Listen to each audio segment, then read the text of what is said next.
Hello guys, ఈరోజు నేనైతే ములక్కాడ రసం చేశాను.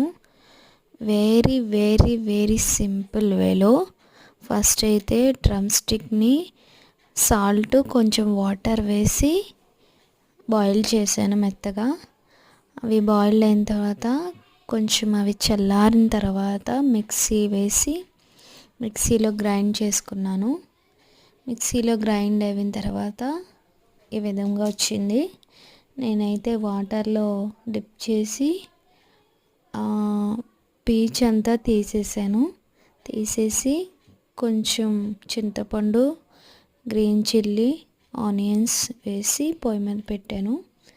తర్వాత పసుపు, తగినంత సాల్ట్ వేసి బాయిల్ చేసుకోవాలి 5 minutes. తర్వాత పోపు వేసేసుకోవడమే. అంతే, మరి చాలా ఈజీగా ములక్కాడ చారు.